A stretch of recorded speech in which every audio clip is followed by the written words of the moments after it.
हाजिर हूँ घाटमी का धरना स्थल की अपडेट लेकर। तो घाटमी का धरना स्थल आज किस वजह से हटा लिया गया है तो वो सारी अपडेट मैं आपको देने वाला हूँ, वीडियो में आखिर तक बने रहें। तो आज यहाँ घाटमी का गांव में राजस्थान के मुख्यमंत्री अशोक गहलोत जी तशरीफ लाए और उन्होंने दोनों परिवारों के लिए क्या क्या फैसले दिए हैं वो हम सभी मौलाना साहब से जानने की कोशिश करते हैं। तो आइए मौलाना साहब से हम बात करते हैं। तो मौलाना साहब, जो आज यहाँ धरना स्थल जो धरना से जो हटाने का जो निर्णय आपने लिया है वो किस बिना पर लिया है? हमने धरना हटाया नहीं है, ये गलतफहमी है।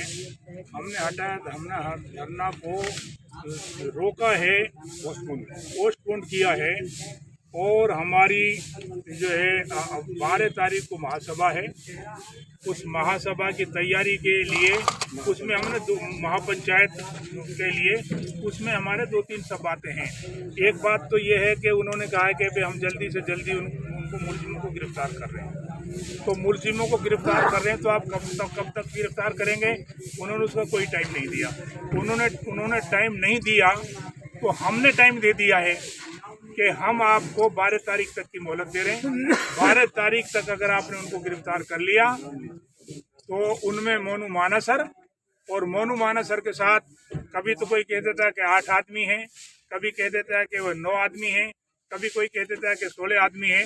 उसकी सही तादाद तो जो है छनकर नहीं है, लेकिन ये हम ज़रूर जानते हैं कि वो 1-2-4 आदमियों का काम तो है नहीं। तो उन्होंने मार पीट करके तो फिरोजपुर थाना में पहुंचाया और फिरोजपुर थाना के लोगों ने इतना बड़ा महापाप किया है कि वो अगर उनको जख्मियों को हॉस्पिटल में पहुंचा देते तो शायद उनकी जान बच सकती, और उन मुलजिमों को पकड़ के बिठा लेते तो पुलिस को परेशानी नहीं होती, वो पकड़े जाते। और अगर वो हॉस्पिटल में उनकी जान भी चली जाती तो कम से कम उनकी लाश तो मिल जाती। जो इस्लामी रस्म रिवाज है, उनको बड़ी अच्छी तरह से मैयत को नहलाते हैं, उसके खुशबू लगाते हैं, फिर नमाज जनाजा पढ़ाते हैं और नमाज जनाजा पढ़कर फिर उनको दफन करते हैं। ये सारे के सारे काम खत्म हो गए और उनको जिंदों को आग लगा दी।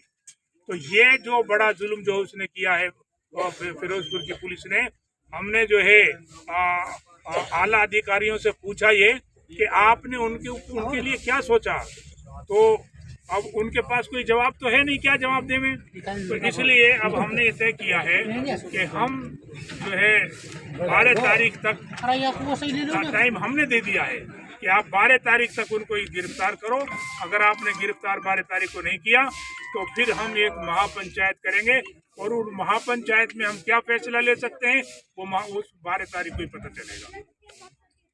तो आपको अभी तक जो पुलिस ने आश्वासन दिया है और उन परिवार के बच्चों के लिए या फिर परिवार के औरतों के लिए अशोक गहलोत जी ने क्या ऐलान किया है, क्या आश्वासन आपको दिया है, क्या मिलने वाला है, तो कुछ ऐसा भी बताएंगे? देखिए, अशोक गहलोत जी ने जो दिया है वो दे दिया, जो दे दिया। हमें उससे ज़्यादा बहस नहीं है। बहस इसलिए नहीं है कि उमर को कुछ नहीं दिया था, लाखों रुपये उमर के पास कौम ने दे दिया। ये अगर सरकार नहीं देवे तो कौम इनको दे देगी। लेकिन असल चीज़ तो ये है कि ये घटना कैसे रुकेगी।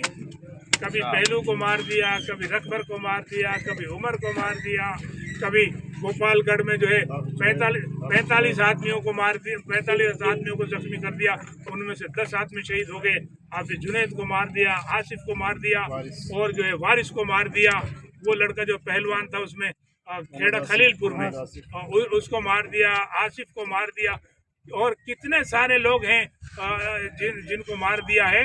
तो अब ये सिलसिला कब रुका? और कल जो है रामगढ़ में, परसों रामगढ़ में एक छोरे को सिर्फ 20 रुपये के ऊपर मार दिया। यहाँ तो चलो ये गौ खुशी पे मार दिया, 20 रुपये के ऊपर जो आदमी को मार दिया। इतनी सस्ती हमारी जान हो गई। तो इसलिए हमने, जब गहलोत साहब ने कोई टाइम निश्चित नहीं किया, फिरोजपुर की पुलिस ने मुलजिमों को छोड़ दिया और बल्कि उनको, हमारे आदमियों को उनके हवाले छोड़ दिया और उन्होंने जाकर उनको जला दिया।